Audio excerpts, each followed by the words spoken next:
ज़रा नज़र डालते हैं सियासी मंजरनामे पे। बड़ी इंटरेस्टिंग विजुअल्स पाकिस्तान में आ रही हैं और यानी इस बात पे तकलीफ़ भी होती है, दुख भी होता है। जिस तरह कहते हैं ना कि जी आप क्या बातें डिस्कस कर रहे हैं, किस इश्यूज़ पे हमारे यहाँ डिस्कोर्स जारी है, ये एक बहुत बड़ा सवालिया निशान है। आपको बताते चलें कि जी KP असम्बली में भी जो नए मुंतखब अरकान हैं उन्होंने हल्फ लिया, हल्फ बर्दारी की तकरीब थी। अपने आप में एक अजूबा तकरीब थी जी, कोई घड़ी दिखा रहा था, कोई जूते अंडे टमाटर फेंक रहा था। यानी पार्लिमानी ज़बान और पार्लिमानी अरकान का जो एटीट्यूड होना चाहिए उसमें तो हम माशाल्लाह हर चीज़ को पीछे छोड़ चुके हैं। दूसरी तरफ जी ये शोर-ओ-गुल हंगामा आराई तो यकीनन पार्लियामान के हुस्न में इजाफा करती है, ये कई सियासतदानों का मानना है। लेकिन आपको ये भी बताते चले कि कल एक और ख़बर इंटरनेट के ऊपर ज़ेरे बहस थी और उसमें काफ़ी डिवीज़न था लोगों के अंडरस्टैंडिंग में। आपने देखा होगा कि वज़ीर आला पंजाब, नौ मुंतखब वज़ीर आला पंजाब मरीम नवाज़ साहिबा मेरे ख़्याल में एक पुलिस हेडकोार्टर को विज़िट कर रही थी। वहाँ पे ख़ातून पुलिस ऑफिसर का जो कि हिजाब लेती थी, उनका दुपट्टा उन्होंने करेक्ट किया या उसको सही किया। ये भी बात ज़ेरे बहस आई कि क्या एक लिमिट होनी चाहिए आपके पर्सनल स्पेस की एंड अदरवाइज़। बट इट सैडन्स मी कि पाकिस्तान के रियल इश्यूज़ को छोड़ कर के कहाँ हम अपनी मईशत की बात करें, अपने समाजी इश्यूज़ की बात करें, हम इन उलझनों में अटके हुए हैं कि हमें क्या करना चाहिए और ये पार्लिमानी अरकान को अपने आप को कैसे कंडक्ट करना चाहिए। आगे बढ़ते जी, हमारे साथ हारिस नवाज साहब मौजूद हैं, केयर टेकर सेट आते। कल हमने ये भी देखा कि finally the care taker prime minister has appeared before the court as well. Anwarul हक काकड़ साहब इस्लामाबाद हाई कोर्ट तशरीफ़ लेके गए। इस बारे में सबसे पहले ब्रिगेडियर हारिस साहब अस्सलाम वालेकुम, वेरी गुड मॉर्निंग। क्या रद्द अमल था आपका?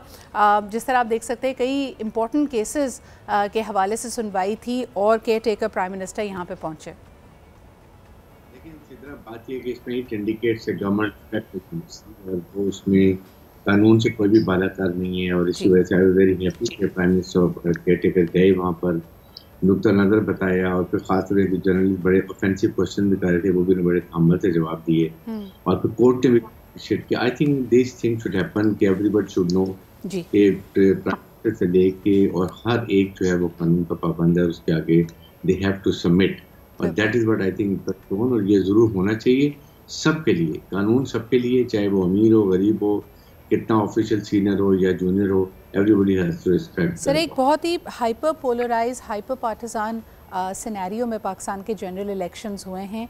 क्या तवक्कुआत है आपकी? जो मनाजिर हम इस वक्त प्रोविंशियल असम्बलीज़ में देख रहे हैं और जिस किस्म की डिवाइसिव पॉलिटिक्स इस वक्त प्रैक्टिस की जा रही है, क्या फ्यूचर नज़र आ रहा है आपको इस इलेक्टेड गवर्नमेंट का?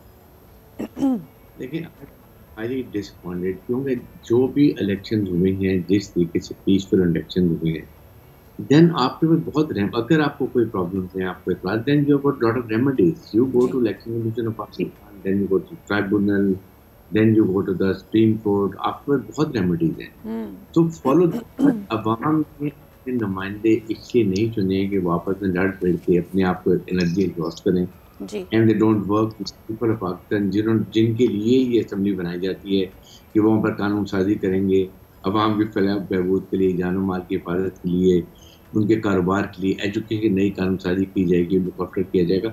ये मैंने बहुत सख्त फुकतान देते हैं। अब आप खुद बता रही कोई घड़ी दिखा रहे, कोई टुकड़ा दिखा रहे, आप what are you conveying to अवाम को? क्या बता रहे हैं? ये हमने ऐसे अपने साहब, लेकिन आपको नहीं लगता कि माफ़ कीजिएगा, कहीं ना कहीं हम अवाम की जो फ्रस्ट्रेशन है उसको डिसमिस भी कर रहे हैं? इस वक्त बहुत सारी सियासी जमातों के भी और आम तासुर ये पाया जाता है कि लोगों के भी तहफ़्फ़ुज़ात हैं मौजूदा इलेक्शंस को लेकर। लोगों को लगता है कि ये उनके मैंडेट की अक्कासी नहीं करता। अदलिया का, अदालतों का क्या आप रोल देख रहे हैं, या सिर्फ हम एक दूसरे को इसी बात पे मुबारकबाद दें कि जी पीसफुल अंदाज में इलेक्शंस हो गए और जो भी नतीजा आया है, जो भी डिस्क्रिपेंसीज थी, बस उसको हंसकर अवाम कबूल कर ले?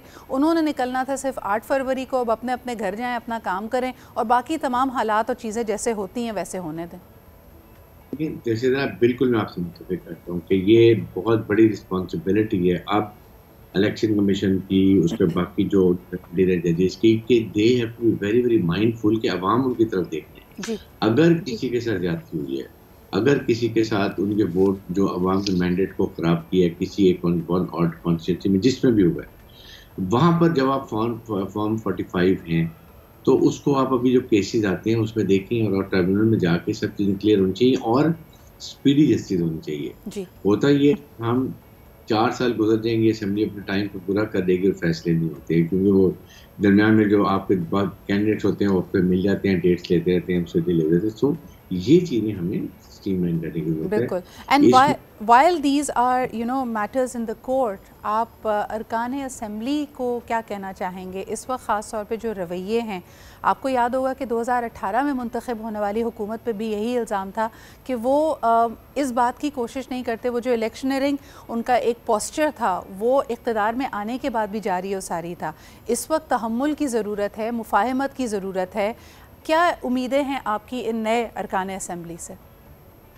देखिए, मुझे तो उम्मीद है कि दे विल अंडरस्टैंड, क्योंकि इस वक्त जो मुल्क की इकोनॉमी है, पॉलिटिकल इंस्टेबिलिटी है, जी, the whole world towards Pakistan को कह रही है बहुत हालात ख़राब हैं, it needs lot of effort to, अभी आई मैं वर्ल्ड बैंक के पास भी आप लोगों ने जाना है, उनको प्रोग्राम में लेना है, इसलिए आपको पर्सनल डिफरेंस छोड़ के अगर आप असेंबली में आ गए हैं तो कंस्ट्रक्टिव क्रिटिसिज्म करें। अभी आप जो भी बिल पेश होते हैं, जो बात होती है, डिस्कस होती है, वो हुकूमत स्ट्रॉन्ग और अपोजिशन स्ट्रॉन्ग, ये एक्टिव डेमोक्रेसी में। लेकिन अनफॉर्चुनेटली ये फिर वही कोलिशन गवर्नमेंट है और स्ट्रॉन्ग नहीं है, फिर ब्लैकमेलिंग स्टार्ट हो जाएगी और हो भी रही है।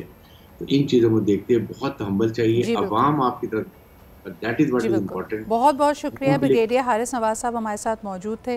बहुत सारे मामला हैं, लेकिन वक्त की हमारे पास किल्लत है। जिस तरह कि इस वक्त भी आप देख रहे हैं कि सिंध की जो गवर्नरशिप का मामला है उसमें देखा जा रहा है कि ज़ोर आजमाई हो रही है। पाकिस्तान पीपल्स पार्टी किसी तौर नहीं चाहती कि ये पोजीशन जो है वो MQM के पास आए। इसका इजहार बरमिसौरी साहब जो कि गवर्नर सिंध हैं उन्होंने भी किया है। कुछ ऑडियो उनकी चल रही है इस वक्त, मंजर आम पे आई हुई है। मगर बहरहाल जी, ये मामला जो हैं ये लेंगे अभी वक्त, लेकिन अहम ये है कि पाकिस्तान के दूसरे समाजी और इकोनॉमिक इश्यूज़ के लिए we need a game changing approach.